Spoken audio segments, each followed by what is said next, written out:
के प्रति मर्म व्यक्त कर रही थी, ये वरुण जी ने कहा। हाँ बिल्कुल यही हुआ है। आज हमदर्दी है तो जब ये बूढ़ी महिला आदिवासी दलित समाज की महिला जब चुनाव लड़ रही थी तो चुनाव में हरवा क्यों रहे थे इनको? ये कांग्रेसी ढकोसला क्यों कर रहे थे? ये ढोंग क्यों कर रहे हैं? आज भी ये हमदर्दी क्यों करना चाहते हैं? आज गलत शब्द के मुंह से निकल गए, गलत करके गलत तरीके से क्यों समझाना चाहते हैं? आप कौन सी पार्टी से आए हो? मैं एक बार अजीज खान जी के पास जा रही हूँ। अजीज खान साहब आ रही हूँ। वरुण जी आ रही हूँ। अजीज खान साहब आपके पास आ रही हूँ। मैंने बहुत सारे कुछ बयान पढ़े, ये पहली बार नहीं है। अब जैसे वो बार बार हम बयान बताते हैं कि प्रधानमंत्री को अपशब्द कहते कहते कितने हो गए, वैसे ही अब ऐसा लग रहा है राष्ट्रपति नेक्स्ट टारगेट है। उनको बार बार कुछ ना कुछ कह दो, पहले राष्ट्रपत्नी कह दो और वो भी ठीक है, उसके बाद ये कह दो कि तो स्टैंप है, तो रबर स्टैंप है। लव लेटर पढ़ रही थी, कोई गरिमा, कुछ किसी सर्वोच्च संवैधानिक पद की कोई गरिमा है, उसको हम आगे रखेंगे या नहीं रखेंगे, या हमारे जो मन में आएगा हम बोलते जाएंगे, क्योंकि ये राजनीति है।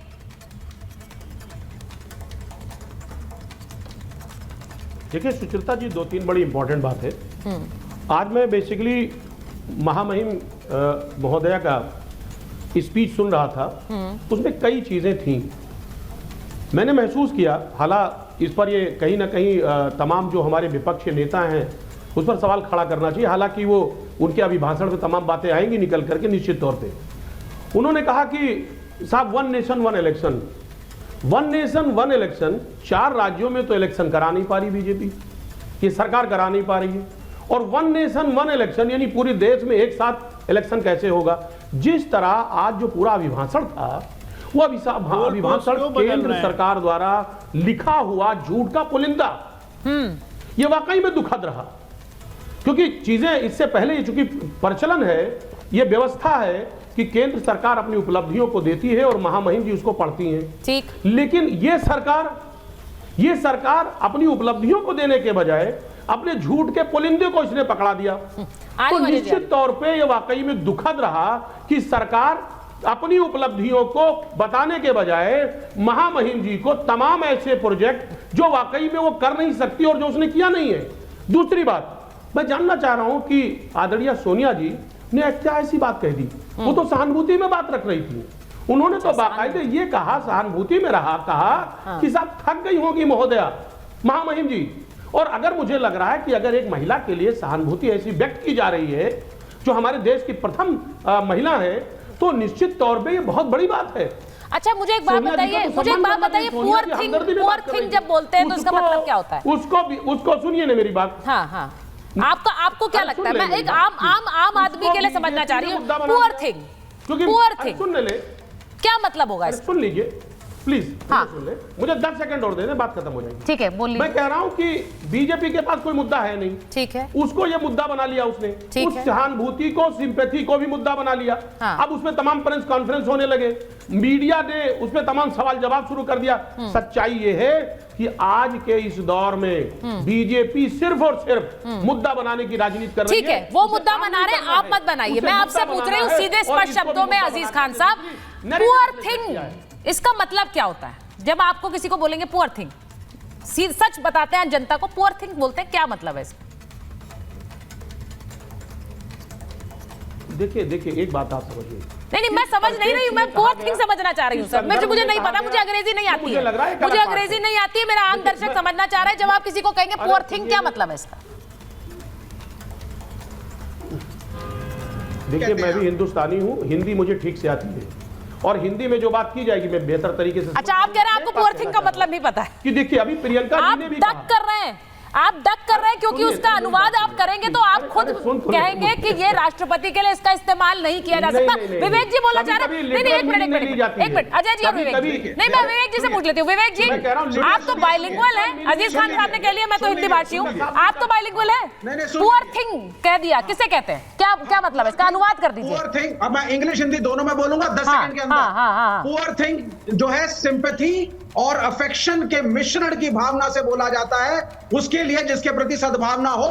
पुअर थिंग बुरे सेंस में नहीं बोला जाता। और ऑनरेबल प्राइम मिनिस्टर ने आज की रैली में फिर से गलत गेम खेला है। शब्द का अनुवाद तो करिए, पुअर थिंग का क्या मतलब होता है? मतलब गरीब चीज, जबकि ऑनरेबल प्राइम मिनिस्टर जानते हैं पुअर थिंग किसे? अरे भाई सर, आप किसी को बोलेंगे पुअर थिंग, इसको हिंदी में बोल के दिखाइए। मैं अजय जी के पास जाऊंगी, मुझे इस डिबेट को थोड़ा और विस्तार देना है सर। हम पुअर थिंग पे अटके रहेंगे। नहीं, आप किसी को बोलेंगे पुअर थिंग, इसका हिंदी में बोलिए ना, कैसे बोल के दिखाएंगे? क्या बोलेंगे? तमिलनाडु में इनके खिलाफ क्या बोलेंगे?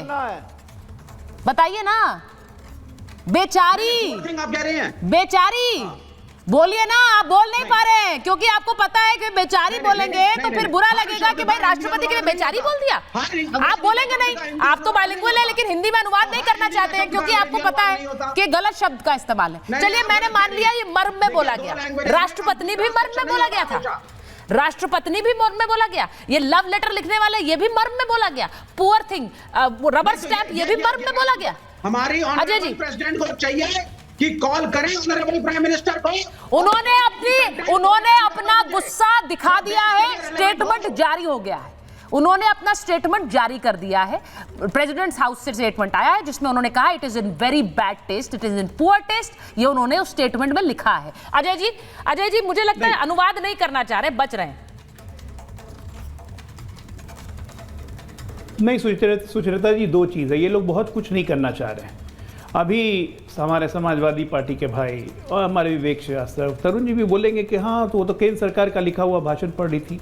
बड़ा संविधान आप लोग करते हैं।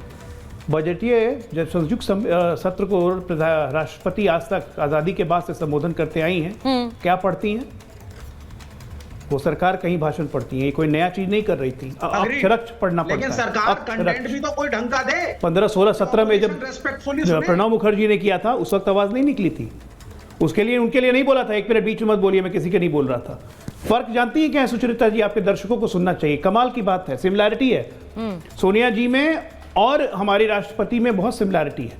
दोनों की मातृभाषा जो है ना वो हिंदी नहीं है, दोनों की मातृभाषा हिंदी नहीं है। एक rock and roll Italian culture से उठ के भारत में आई और यहाँ सभ्यता को अपनाया, हिंदी की कोशिश की सीखने को।